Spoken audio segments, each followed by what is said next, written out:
Bienvenue dans ce forum des projets urbains de la Méditerranée, le FPU Med, ce 1er juillet 2022. Je suis avec Jalel Benamor, vous êtes le directeur de l'urbanisme Al Bouhaïra Invest, et également avec Marie Baduel, vous êtes directrice stratégique de l'Avitem. Vous présentez pour ce FPU Med un atelier projet sur le lac de Tunis, une grande opération structurante, assez ancienne, c'est une histoire ancienne avec la ville de Tunis. Jalel Benamor, est-ce que vous pourriez faire un rapide historique de cette grande opération et quelles sont vraiment les attentes pour qu'on en arrive justement à cette consultation que vous allez lancer? On en parlera avec vous, Marie Baduel. Mais d'abord, cet historique avec vous, Monsieur Benamor. L'histoire de la création de ce lac nord de Tunis.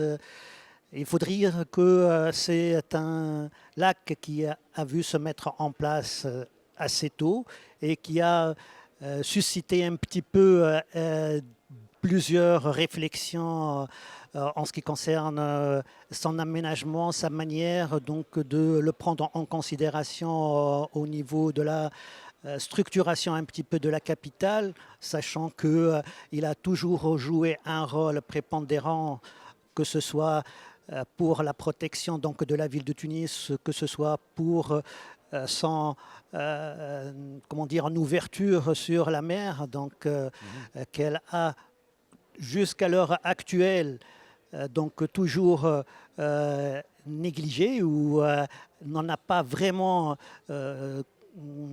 pris, Pas valorisé, pas valorisé, tout à fait. Donc ce lac qui, au fil donc, du temps, a vu se dégrader son environnement par multiples donc, circonstances qui ont fait que les situations, ou la situation, pardon, vers les années 70-80 s'est empirée. On parle d'industrialisation et de grosse pollution, c'est ça? Tout à fait. Donc cet état environnemental très grave a fait que l'État a voulu trouver une solution radicale pour pouvoir l'assainir et comment dire, le restaurer. Et une société donc d'économie mixte s'est mise en place alors en 1983 entre l'État tunisien et un investisseur saoudien pour la création de la société donc, de promotion du lac de Tunis, qui est la première société dans son genre de partenariat public-privé. En 1986, donc, les travaux de restauration et de remblaiement donc, des berges ont commencé et ont permis donc, de mettre en place une réserve foncière de 1300 hectares. Ces 1300 hectares, par la suite, ont fait l'objet d'un plan d'aménagement urbain donc, qui s'est développé sur seulement les 1300 hectares, mais sur 1600 hectares, donc 300 hectares qui ont été rajoutés. Et jusqu'à l'heure actuelle, donc, la société de promotion du lac de Tunis, qui est devenue par la suite société Al Bouhaïra Invest, a développé 600 hectares qu'elle a aménagés et commercialisés pour donc attaquer la dernière tranche qui lui revient en ces temps-ci, qui est la zone donc, des 110 hectares en prolongement direct de l'hypercentre Tunis, la capitale. D'accord. Et l'objet donc de cette consultation. Je vais passer maintenant la parole à Marie Baduel, si vous voulez bien d'ailleurs lui passer le micro, je vous remercie. Merci, à propos de cette consultation, alors quel a été le rôle de l'Avitem, si vous pouviez nous présenter en quelques mots aussi également l'Avitem, et surtout quel va être aussi le calendrier de cette consultation? Alors, le rôle de l'Avitem, c'est une agence de coopération française qui travaille sur l'ensemble du pourtour méditerranéen, sur les questions de villes et territoires. Donc l'Avitem, c'est une agence qui n'intervient que dans des logiques, dans des projets qui sont d'intérêt général. Donc nous avons considéré que ce projet du lac de Tunis et cette dernière phase de 110 hectares était un projet majeur qui pouvait être très exemplaire de ce que peut être la ville de demain. En quoi est-ce qu'il est majeur? En quoi est-ce qu'il est exemplaire? Sa localisation, la volonté? Alors, tout à fait. D'abord, sa localisation. C'est le bout de l'avenue Bourguiba, pour ceux qui connaissent Tunis, c'est le centre-ville, la fin du centre-ville de Tunis, dans un axe historique majeur entre la Médina, la ville 19e, et cette ville du 21e siècle.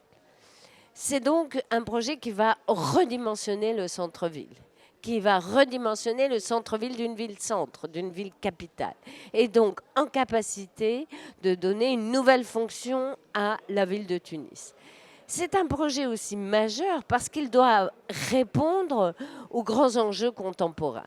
La transition écologique, la transition productive, comment ce territoire-là va porter l'économie de demain dans un contexte post-Covid, y compris qui remet en cause les programmes traditionnels des projets urbains, et puis aussi un enjeu social d'ouvrir ce territoire entre le centre-ville, le lac et la mer par des espaces publics majeurs qui joueront la mixité sociale. D'accord. Voilà. C'est la feuille de route finalement de la consultation? C'est en partie la feuille de route de la consultation. Pour la société El Bouera, il y avait aussi une autre commande qui était de changer de méthode. Et donc, nous avons commencé par une large concertation avec la société civile qui a donné lieu à la publication, Le Lac Demain, qui est sur le site de la société El Bouera Invest et qui, justement, a permis de définir ses principales orientations. D'accord. Un mot sur le calendrier? Un du mot coup sur la méthode et sur le calendrier. Donc, la VITEM, nous nous sommes renforcés pour être l'assistant à maîtrise d'ouvrage. Nous avons élargi notre équipe avec un architecte urbaniste, Amine Benaïssa, qui a aussi mené d'autres consultations internationales, comme moi-même d'ailleurs, ici sur ce territoire Aix-Marseille-Provence. Et puis, nous sommes associés des services d'une société de communication, concertation, qui est une société tunisienne, la société Amel Soussi Talbi. La consultation, ça sera sous la forme d'un dialogue compétitif. Dans un processus de présélection, 3 équipes seront sélectionnées qui vont travailler à peu près en décembre 2022, à peu près. Donc 3 équipes sélectionnées, elles vont travailler pendant 9 mois avec 3 rounds de négociation avec la maîtrise d'ouvrage pour définir 4 choses. 1, une vision pour ce territoire, un positionnement stratégique pour ce territoire. 2, un plan guide, c'est-à-dire un plan qui va orienter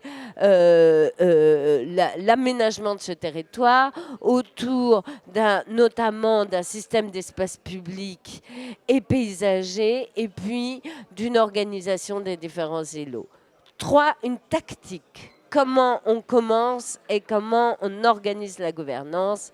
Et 4, les premiers projets prioritaires.